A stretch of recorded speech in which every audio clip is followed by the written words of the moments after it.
Hola, bienvenidos de Zamboanga. Hola, bienvenidos ciudad de Zamboanga. Hola, bienvenidos de Zamboanga. Bienvenidos de Ciudad de Zamboanga.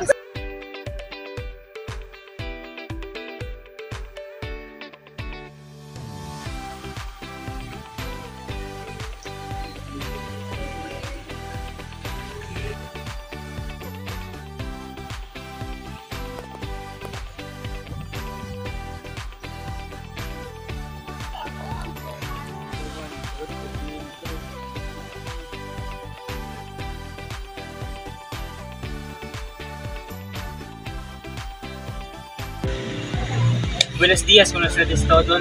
Hola, bienvenidos Zamboangueños. So, nandito po tayo sa isa sa historical place ng Zamboanga. So, ang lugar po ito, ang pangalan po ng lugar na ito ay Real Fuerza Nuestra Señora del Pilar. So nakita nyo naman maraming mga turistang dumadayo sa lugar na ito dahil bukod sa tinatawag itong historical site ay isa ritong church na pinagdasalan ng mga tao. O mag-tour dito sa loob ng lugar na ito at alamin kung anong mga kasaysayan at kung ano ang mga ginagawa ng tao pag pupunta sila rito.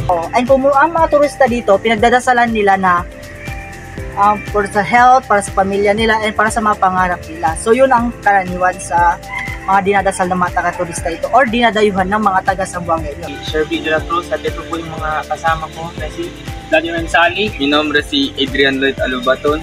Yo si Daniel Isarte. At samahan nyo po kaming i-explore o mag-tour dito sa loob ng lugar na ito at alamin kung anong mga kasaysayan at kung ano ang mga ginagawa ng tao pag pupunta sila rito. So, tayo lang. Sa lugar na ito. Halika, samahan nyo kami. So, bago natin simulan ng pag-tour or pag-explore dito sa Fort Pilar is alamin muna natin kung ano ang history ng kung kailan ito pinatayo at kung bakit ito ipinatayo. Ano ba ang purpose kung bakit ito ipinatayo? So, pinatayo ito bilang isang sacred place at depensa sa mga mananakop. Fort San Jose was attacked by the Dutch and was later abandoned by the Spanish troops who went back to Manila in 1662 to help fight the Chinese pirate Koxinga who had earlier defeated the Dutch. In 1669, the Jesuit missionaries rebuilt the fort after pirates and raiders had again destroyed it. In 1718 to 1719, it was rebuilt by the Spaniard engineer Juan Sequeira upon the orders of Spanish Governor-General Fernando Manuel de Bustillo Bustamante y Ruiz. So we travel some around in the Fort Pilar Shrine. Kung nakikita nyo ang mga tanawin dito, maganda, tahimik at napakaraming turista ang bumibisita sa lugar na ito.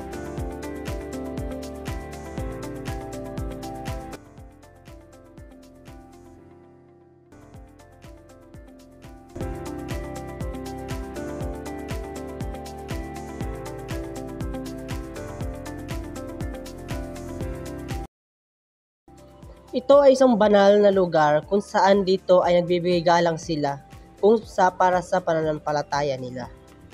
Kailangan dumaan ng mga turista dito para manalangin. Meron silang isang tinatawag na wells kung saan nagtatapon sila ng pera, parang wishing wells.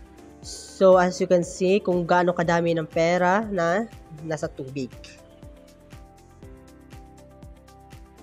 And also the revolts at mga santo para sa panalangin ng mga turista na nakadisplay sa isang glass para sa kanilang panalangin.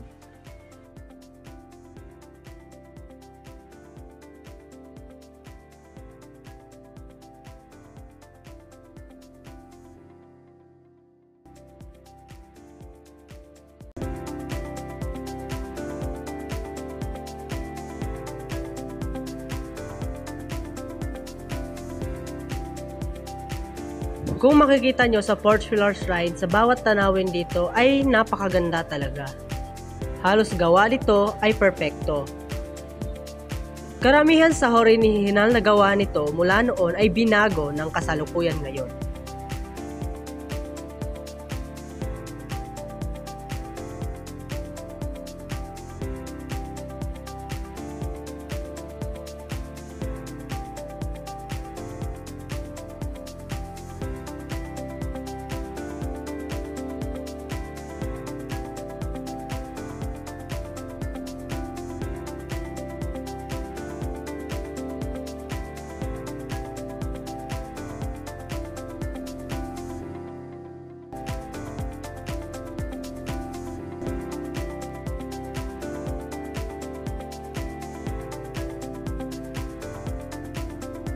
So dagdagan ko lang po yung trivia na binigay sa inyo ni Vladimir M. Sally. Yung nag-design po pala nito is isa siyang Jewish priest engineer na ang pangalan po ay Melchor de Vera. Real Fuerte de Señoras del Pilar de Zaragoza. Was renamed as Real Fuerte de Nuestra Señora del Pilar de Zaragoza, Royal Fort of Our Lady of the Pillar of Zaragoza, in honor of the patron Virgin of Spain, Our Lady of the Pillar. The devotion to La Virgen del Pilar de Zamboanga is unique.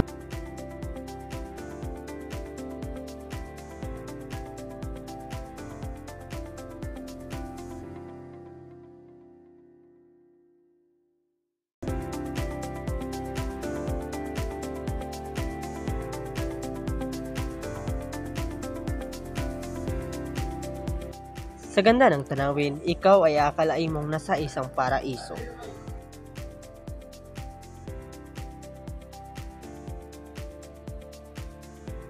Alam nyo ba ang tungkol sa Marble of Real Life o Radio Pilar? If hindi pa, tara, alamin natin ito. Ang Marble of Real Life o Radio Pilar na in-install sa Silangan Pader ng Kuta noong 1734. At simula noon, ito ay nagsilbing gambana sa mga deboto ni Maria.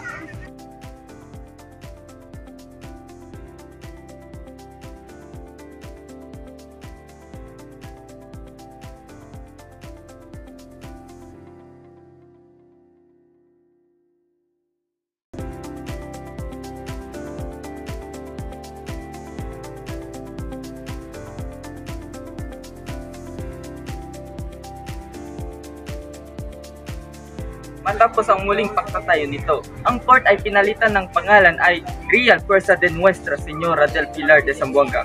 Dinala nito ang pangalan iyon hanggang 1899. Nang matapos ng masakop ng mga Amerikano, pinangalan lamang nitong Fort Pilar at sa gayon ay nananatiling hanggang ngayon.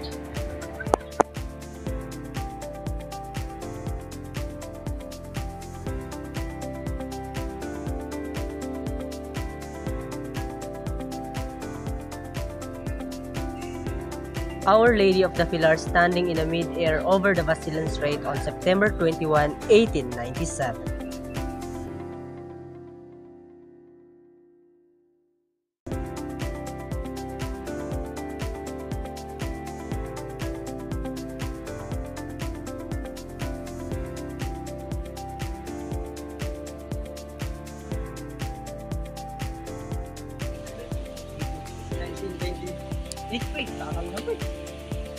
Mga pangalan mo.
In 1935, upon the request of the Jesuit missionaries and Bishop Fray Pedro of Cebu, the Spanish governor of the Philippines, Juan Cerezo de Salamanca, to 1633-1635, approved the building of stone fort in defense against of the pirates and raiders of the Sultans of Mindanao and Jolo. The cornerstone of fort originally called Real Fuerza de San Jose, Real Fort of San Jose Joseph. was led by Padre Melchor de Pera, a Jesuit Priest engineer on June 23. Founding of Zamboanga as a city then known as Jambang.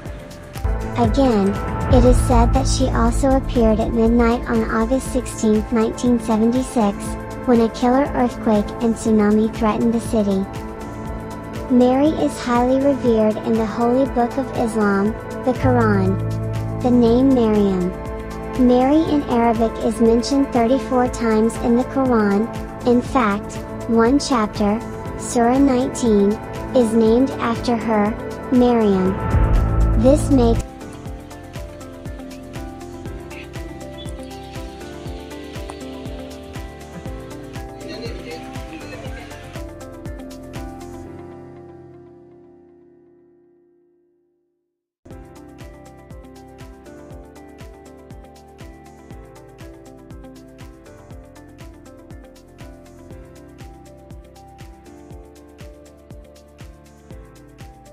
Sa bawat pagbisita namin sa Fort Pilar Shrine, hindi lang ganda at mga tanawin ang makikita dito.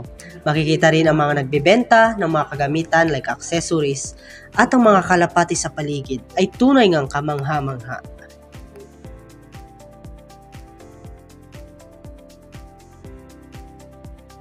Sa pag-ikot namin sa Fort Pilar Shrine, hindi lang mga ganda ng tanawin ang makikita dito, kundi nalaman din namin ang pananampalataya ng mga tao ay lalong nagpatibay sa kanilang paniniwala at pananampalataya sa Diyos. Isa sa mga dinadayuhan ng mga turista dito ay para makita ang ganda ng tanawin at kanilang lalong tumibay ang kanilang pananampalataya sa kanilang Diyos bilang Kristiyano. And the pillar which is the bell of the sanctuary or the Virgin of the Pilar, which is the bell towers being directly connected to the sanctuary of the Virgin of the Pilar, highlighted the role within the religious complex. The bell themselves likely serve a symbolic purpose, possibly announcing religious service, which is yung bell po kapag tumutunog po is matawag po ito ng okasyon o bilang magtatawag ng calling player nila upang mas masimulan ang pagdarasal ng mga deboto. The additional of the bell tower demonstrates commitment to preserving and enhancing the historical, religious, and significance of the Fort Pilar. The bells themselves could represent the spreading of the faith and the celebration of religious event, which is dito po sila nagtitipon-tipon upang gawin yung pagdarasal nila dito sa loob ng Fort Pilar. The freestanding bell probably is a significant addition to the shrine, which featured at least 20 cast bronze cup shape, which is nandiyan na po yung bell na yan. Yung cup shape niya po is nakakuha siya ng cast bronze. These bells are played in sequence to great melodies, which is pinapatugtog po yan upang magtawag sila ng mga tao upang magtipon-tipon dyan, upang mag-asal po sila dyan. And then, ayan. Together to produce chords which adding a unique musical element to the site. Pero po, pinapatugtog sila rito ng mga religious music. This is upang relax po yung mga mind nila.